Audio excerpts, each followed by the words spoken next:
Mən 33 yaşlı bir atayam və 2026-cı ildə həyatımı məşqçilik və kontent yaratmaqla qazanıram. Amma bu həmişə belə olmayıb. Bu həyat bir anda baş verən böyük dönüş nöqtəsi ilə dəyişmədi. Həyatımı dəyişən şey gündəlik intizamlar oldu. Bu videoda həmin intizamlardan 10'unu sizinlə bölüşəcəyəm ki, siz də inkişaf edə biləsiniz və sizin üçün işləyən birini taparaq öz inkişafınızı aça biləsiniz. Çünki həyatı dəyişən şey bəzən etdiklərimiz deyil, davamlı olaraq etdiklərimizdir. İndi isə gəlin 10 gündəlik intizama keçək. Bu intizamlar 3 kateqoriyaya bölünür. Birincisi fiziki, ikincisi zehni, üçüncüsü isə ruhani. Gəlin başlayaq. Birinci intizam ağırlıq qaldırmaqdır. Güc məşqi və ağırlıq qaldırmaq özünə inam qurmağın, güclü düşüncə tərzi yaratmağın və uzun sağlam həyat yaşamağın ən yaxşı yollarından biridir. Əzələ əsas hərəkət verici qüvvədir, güc isə onun nəticəsidir və həftədə 4 gün ağırlıq məşqi etməyiniz sizə böyük fayda verəcək. İkinci intizam gündəlik hərəkət, yəni gəzməkdir. Mən xüsusilə ayaqyalın gəzməyi seçirəm. Bunu 2021-ci ildə etməyə başladım və özümü daha torpağa bağlı və daha mərkəzləşmiş hiss edirəm. Amma ayaqyalın olub olmaması vacib deyil. Gəzinti zehni aydınlıq yaradır. Bu hərəkətdə olan bir meditasiya kimidir. Bədəniniz hərəkət edir və düşüncələriniz açılır. Ən yaxşı fikirlərim, ən yaxşı ideyalarım və ən gözəl anlarımın çoxu gəzərkən yaranıb, xüsusilə açıq havada olanda. Bu çox sadədir. O qədər sadədir ki, insanların çoxu bunu etmir. Amma mən çox insan kimi olmaq istəmirəm. Yəqin ki, siz də istəmirsiniz. Ona görə gündəlik addımlarınızı atın və hər gün hərəkət edin. Bunun əlavə faydası da var. Günəş işığı alırsınız və eyni zamanda hərəkət edirsiniz. Yəni iki işi bir anda görmüş olursunuz. Üçüncü intizam soyuq mühitə məruz qalmaqdır. Bu buz vannası da ola bilər, amma mütləq deyil. Əgər belə imkan yoxdursa, sadəcə səhər soyuq duş qəbul edə bilərsiniz. Məsələn, əvvəl isti su, sonra təxminən 30 saniyə soyuq su. Bu zaman dərindən nəfəs alın və nəfəsinizi tam verin. Bu günə intizam, dözümlülük və enerji ilə başlamağın ən sürətli yollarından biridir. Ən yaxşısı bunu günün ilk saatında etməkdir. Günün əvvəlində çətin bir şey edin. Dördüncü intizam səhərlərinizi qorumaqdır. Həyatımın ən böyük dəyişikliklərindən biri səhərlər məqsədli şəkildə oyanmağa başladığım zaman oldu. Artıq oyanan kimi telefona və ya e-poçta baxmırdım. Bunun əvəzinə hərəkət edirəm. Gündəlik yazı yazıram, dua edirəm və günümü planlayıram. Bütün bunları günün ilk 30 dəqiqəsində edirəm. Səhərlərinizi qoruyun və gününüzdə güclü bir enerji yaradacaqsınız. 5-ci intizam yuxunu qorumaqdır. Hədəf ən azı 7 saat keyfiyyətli yuxudur. Mənim üçün buna kömək edən şeylər sauna, dua, gündəlik yazmaq və axşam çay ritualıdır. Əsas fikir budur ki, əgər yaxşı yatmırıqsa, özümüzü yaxşı hiss etməyimiz mümkün deyil. Ona görə diqqət yayındıran şeyləri azaldın, otağın temperaturunu aşağı salın və rahat yastıq istifadə edin. Yəni nə lazımdırsa edin, amma yuxunuzu qoruyun. Gələcəkdəki özünüz sizə təşəkkür edəcək.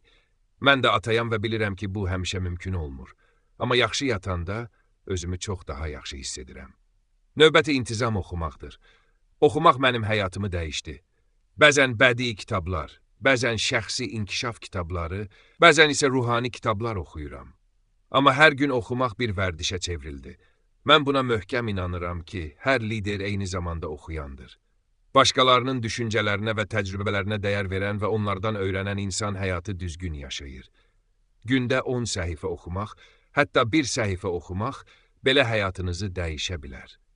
Hər gün oxuyanda beyniniz sözün əsl mənasında inkişaf edir və genişlənir. Mənim sevdiyim kitablar arasında Tony Robbins kimi müəlliflərin kitabları var. Mən demək olar ki, hər gün Bible oxuyuram. Düzdür, hər gün oxuyuram deyə bilmərəm, mən də mükəmməl deyiləm. Amma bu mənim çox sevdiyim bir vərdişdir. Həmçinin Matthew McConaughey kimi insanların kitablarını da oxuyuram. Məsələn, How to Win Friends and Influence People, Awaken the Giant Within kimi kitablar. Daha çoxunu da deyə bilərəm. Bəlkə bunun üçün ayrıca bir video çəkib oxuduğum kitabları paylaşaram. Amma oxumaq mənim həyatımı dəyişdi. Mən bu vərdişi 2021-ci ildən etibarən hər gün etməyə başladım. Ona görə oxuyun, yaşayın, öyrənin və hər gün bir neçə səhifə oxuyaraq sürətlə inkişaf edin. Növbəti intizam, hər gün bir şey öyrənməkdir. Mən bunu ən çox insanlarla ünsiyyət vasitəsilə etməyi sevirəm. İnsan tək başına da təcrübələrdən öyrənə bilər. Amma başqa insanlardan öyrəndikdə bilik və müdriklik daha da artır və daha böyük təsir edir. Mənim ən sevdiyim üsul budur ki, kiməsə zəng edirəm, mesaj yazıram və ya söhbət edirəm. Bu insan yaxın dost da ola bilər, tanımadığım biri də ola bilər. Mən sadəcə suallar verirəm. Həyatda maraqlı qalmaq və sual vermək böyük bir sirr kimidir. Çünki öyrənmək üçün çox şey var, insanlardan, təbiətdən, sakitlikdən. Amma biz inkişaf etməyə çalışmasaq heç nə öyrənə bilmərik. Ona görə hər gün bir şey öyrənmək, fikrinizi dəyişməyə hazır olmaq, sual vermək və ömür boyu öyrənən insan olmaq çox vacibdir. Podkast dinləmək, kitab oxumaq, söhbət etmək kimi yollarla hər gün yeni bir şey öyrənmək insanın həyatını tam dəyişə bilər. Növbəti intizam gündəlik yazmaqdır. Gündəlik yazmaq zehni aydınlıq yaradır. Düşüncələri daha nizamlı edir və insanın fikirlərini beynindən çıxarıb kağıza yazması çox sağlam bir vərdişdir. Məqsədlərinizi yazmaq və ya gün üçün niyyət yazmaq faydalıdır. Amma gündəlik yazmaq daha çox düşüncələri paylaşmaq, gün haqqında düşünmək və öyrəndiklərini qeyd etmək deməkdir. Məsələn, keçən ilin aprel ayında bir tədbirdən sonra belə bir şey yazmışdım. İnsanlarla əlaqə qurmaq mənim gücümdür. İnsanlara özlərini görülmüş və dəyərli hiss etdirmək. Sonra özümə sual vermişəm. Bunu necə inkişaf etdirə bilərəm? Cavab isə belə idi. Hər şeyi sadə saxla. Daha az mürəkkəb və daha sadə ol. Əslində nə dediyin qədər necə dediyin vacibdir.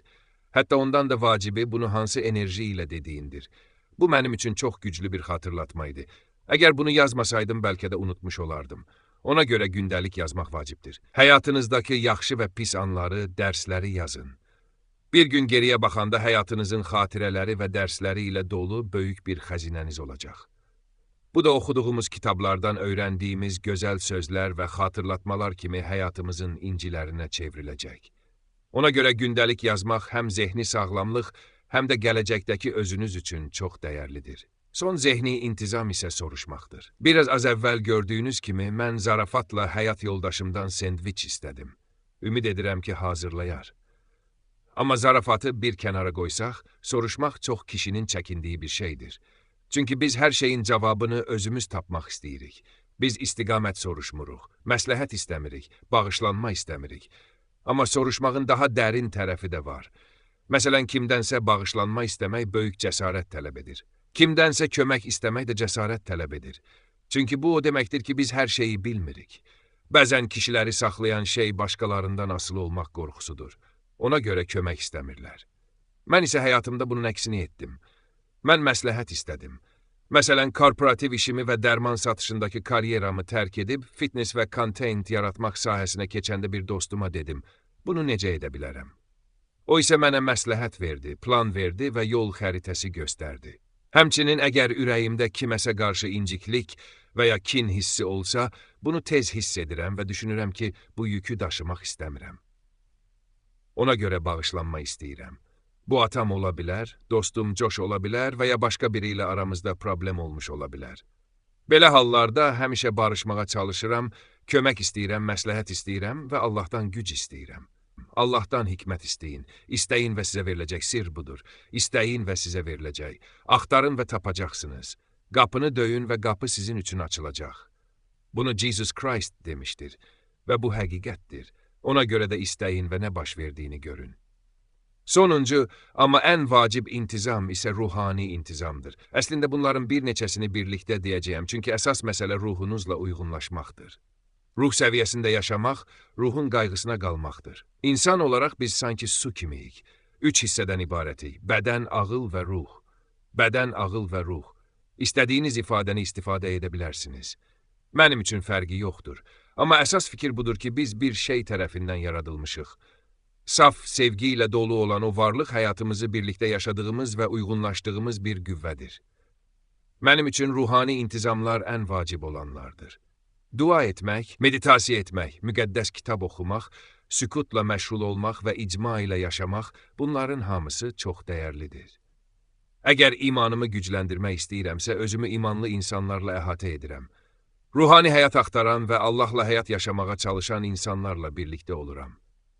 Amma tək başına edilən ruhani vərdişlər də çox vacibdir. Məsələn, müqəddəs kitab oxumaq, səhər oyanıb qəhvə içərkən kitab oxumaq, məşqdən əvvəl və ya sonra bunu etmək. Dua etmək və demək, Allahım yeni gün üçün təşəkkür edirəm. Həyat hədiyyəsi üçün təşəkkür edirəm. Mənə göstər bu gün necə daha yaxşı ola bilər. Mənə göstər harada dəyişməliyəm. Mənə göstər nələri görmürəm. Mənə göstər nələri anlamalıyam. Günə minnətdarlıq və dua ilə başlamaq çox dəyərlidir və mənim həyatımı tamamilə dəyişdi. Meditasiya və dua da çox vacibdir. Dua Allahla söhbət etmək kimidir. Allahla əlaqə qurmaqdır, Allahla səmimi olmaqdır. Unutmayın ki, Allah bizim narahatlıqlarımızı, qorxularımızı, şübhələrimizi və problemlərimizi anlayır. Allah bizə nəfəsimizdən belə daha yaxındır. Əgər haradan başlayacağınızı bilmirsinizsə, sadəcə nəfəs alın, nəfəs verin və Allahın varlığını hiss etməyə çalışın. The Practice of the Presence of God adlı kitabı da çox tövsiyə edirəm. Bu kitab ruhani həyatınızı inkişaf etdirməyə kömək edir. Bütün bunlar mənim üçün çox böyük və çox real şeylərdir. Mənim üçün bütün bu intizamların içində ən vacibi də məhz budur. Və budur. Həyatımı tamamilə dəyişən 10 intizam. Söz verirəm ki, bunlardan yalnız bir neçəsinə fokuslansanız, belə həyatınız yaxşılığa doğru dəyişəcək. Sizin üçün işləyənləri tapın. Hamısını eyni anda etmək məcburi deyil. Mən də bunların hamısını eyni anda illərlə etməmişəm. Amma mənim üçün işləyənləri tapdım və onları davamlı şəkildə tətbiq etməyi öyrəndim. Çünki videonun əvvəlində də dediyim kimi, bəzən etdiklərimiz yaxşıdır, amma həyatımızı dəyişən şey davamlı etdiklərimizdir. Ona görə də intizamı həyatınızın ayrılmaz bir hissəsinə çevirin və həyatınızın necə inkişaf etdiyini görün. Son olaraq deyəcəyim budur ki, bu intizamları tətbiq etməyin sirri, onları başqaları ilə bölüşmək və eyni məqsədi olan insanlarla birlikdə yaşamaqdır. Sizin kimi daha yaxşı olmaq istəyən, daha sağlam və daha güclü həyat yaşamaq istəyən insanlarla birlikdə olun. Özünüzü inkişaf etdirməyə davam edin. Mənə qoşulun. Hələ abunə olmamışsınızsa abunə olun. Canlı tədbirlərimiz və bir çox layihələrimiz var.